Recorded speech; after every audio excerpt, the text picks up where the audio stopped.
One of the hardest things about learning languages is that moment when you have to start speaking your target language. Just thinking about that first conversation in my target languages gives me mad anxiety. Oh, and if you don't know me, my name is Maddie, and in this channel we talk about how to learn languages with the help of the community and creating study plans so you can be more consistent and learn more languages and just have fun with languages, I guess. Today I have a very special video because I have someone with me who's gonna help me talk about self-confidence, and let's just allow her to introduce herself. Hello everyone, I'm so excited to be here today, and big thanks to Mari for having me on her channel. My name is Heba and I make videos about languages and cultures, about being a language teacher, about being a polyglot, but also about religion and identity, so all kinds of different stuff. So if you're interested, make sure you go check out my channel called Heba's Roller Coaster right after this video. Having said that, I have the honor to give you the first tip of today's video, which I would like to call fake it till you make it. Now, I'm not saying that you should lie to people, or in a way I am, I guess, but not in a bad way, I promise. What I mean by fake it till you make it is that even if you feel insecure speaking in a foreign language, don't make it show. And I know that this is way easier said than done, and it takes lots of practice, but trust me, if you find a way in which you can make people think that you are confident speaking a language, people will think that you are confident, and this in turn will give you a confidence boost as well. So if you manage to find a way in which you can pretend that you don't actually feel insecure or uncomfortable, people will believe you. And then you will automatically feel more confident too. Take me, for example. I have been doing YouTube videos for a while now, and I still get nervous in front of the camera, and especially today because I know that this video is for Mari's channel, and I want to make sure that I'm doing a good job. But be honest with me, would you have been able to tell that I feel kind of nervous right now? And that's the secret of fake it till you make it. So let me give you a few tips to help you seem more confident. Number one, make sure you have a strong and clear voice when speaking. You can actually practice that when you are on your own. Number two, make sure you have good posture. Number three, make sure you make good eye contact. And number four, and I think that that is the most important thing, if you have an accent, embrace it. Don't let your pronunciation or accent make you feel insecure about speaking a foreign language. You can be proud of that because it means that you are speaking another language. Take it as a source of confidence. And even if you don't feel confident about your accent, fake it till you make it.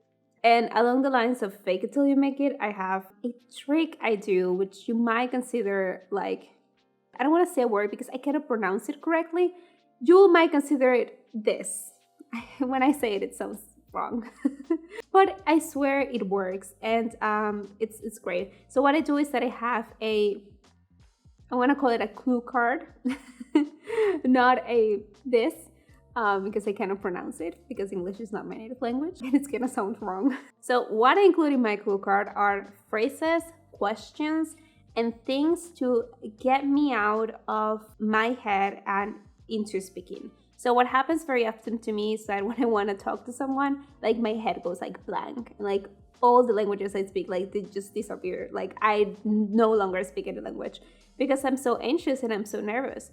But if I have like a clue card, these questions and thoughts and phrases that I can use, it's just gonna help me get over that anxiety and pick up the conversation and make sure that there are no awkward pauses or any awkward moments where I'm just there just awkwardly looking at them and wanted to say things but can't because like my anxiety is like all over and it's like I'm awkward just thinking about it. I want you to think about this clue card with questions, and the things that I write down are like questions that might be useful or that I could ask, like how was your day? Tell me about your weekend. Phrases where I can respond like, yeah, I agree, I disagree. And the way that I look at this clue card are kind of like the training wheels, that I will use this piece of paper in the first conversations just for myself to get comfortable with speaking my target language. And since a lot of the way we meet is online, Most people don't even notice that I have a paper next to me. What I find is that after a couple minutes talking, I don't need the paper anymore. I'm just comfortable to ride that bike on my own. And up until you reach that point where you can ride on your own, just keep one thing in mind. You are not alone. Even if things don't go as smoothly as you want them to go, even if you feel like a failure, if you feel like you're not making any progress, if you feel like your language level isn't good enough, stop this kind of mindset and remind yourself of one very important thing. You are not the only one that struggles with language learning. Everyone struggles learning a new language because each language has its difficulties and every one of us has different abilities and also different pre-knowledge. So it takes time to get into things and to find your own rhythm. And even if somebody else seems like they're handling everything so great, there will be other languages that that person will be struggling with. So just remind yourself, you are not the only one going through these struggles, even if sometimes it does feel like it.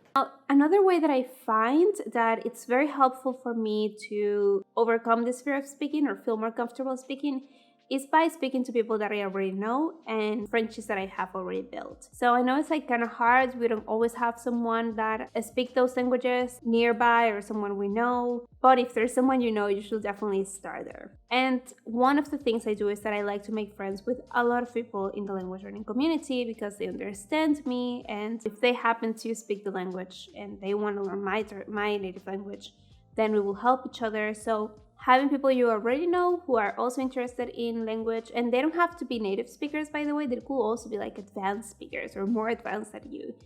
Any speaking practice is good practice, right? So just having these people that you're comfortable with speaking is going to help you ease into that fear and be more comfortable when you speak your target language. Being part of a club, being part of a membership, being part of a Facebook group, being part of any type of courses is also going to be helpful because then you're going to have a lot of people who are into the same things or learning the same languages or that can speak that language that you're learning. And because I know y'all gonna ask, I meet people through Instagram, I've met people through Twitter, I've met people through Hello Talk, I've met people through Tandem, I've met people in person when that was possible. I would go to like meetups. I really miss them. I have no in-person friends, just online. But Discord servers, like I told you, membership clubs, programs, courses, all of that will help you find people who are like-minded. And if you don't know anyone, I will leave a link in the description to my membership so you can also join that if that's interesting to you. And you know what else can actually help you connect with other people and make new friends? Believe it or not, mistakes. Yes, I am a firm believer that mistakes actually help us connect with other people. Why? Because they actually make us see but also show ourselves in the most human way possible. What is more human than making mistakes? So if you are in a situation where you're speaking in a foreign language and you make a mistake, instead of feeling insecure because of that mistake, instead of shying away from speaking that language altogether, instead of remaining silent, which would actually ruin the whole situation for the other person, but mainly for yourself, try this. Let's say you made a mistake, you used a wrong word or you phrased something in a funny way and the other person did not really understand what you were trying to say. Instead of feeling insecure, I want you to just laugh. And I'm being serious right now. Just laugh it off. Make a joke about it. Be sarcastic about it. This will first make you seem very confident. Remember, fake it till you make it. Number two, it will tell the other person that you feel comfortable enough making mistakes. Again, fake it till you make it. Number three, you will make the other person laugh as well, and this will make them feel comfortable with you. And they will probably forget about the mistake itself and only remember the fact that you made a joke and you made them laugh. And you will have gained a new language learning friend. So mistakes do make friends. I think that should be printed on a t-shirt or something. Mistakes make friends. Maybe we should have a t-shirt with like fake it till you make it on one side and then in the back it says mistakes make friends. Maybe I should think about that idea. Mari, your turn. Now, the last thing that I want to tell you is to go step by step. If you're not comfortable to going from not talking to anyone to start a conversation, you can definitely do some things in between. So for example, what I do is that I don't like to jump straight ahead from not saying a word to speaking to a total stranger online or in person. I would actually go gradually, progressively, from not speaking a word to start speaking to myself, sending voice memos, recording myself speaking, posting it online maybe, and then slowly gain the courage until I'm comfortable enough to talk to someone. And when I talk to someone, I follow all the other tips that we've been talking about. So I hope that while watching this video, you at least know that it's possible to gain confidence in your target language and to overcome that fear of speaking. It definitely is. Even if you don't feel like that right now, and if you feel like I'm never going to be able to talk to anyone, this is so embarrassing. Know that it's just a fear that you're feeling and that is normal and that a lot of people go through it. I definitely go through it over and over again. But having the strategies and the tools to help you overcome that, it's going to be super beneficial for you because what is at the end of fear is fluency, is friendship, is community, is getting good enough in this language so you can learn another language, because I know that's what you want to do, because I know you have a long list of languages you want to learn. I know that there's so much more to gain once you overcome that fear of speaking. So thank you so much, Heba, for making this video. Another great thing to know is what not to do when learning a language, and that's why Heba and I make a video on her channel talking about it. Highly recommend you watch it. It's super fun. And the tips are just like great. So check it out. Thank you so much for watching. I will see you next time. Bye-bye.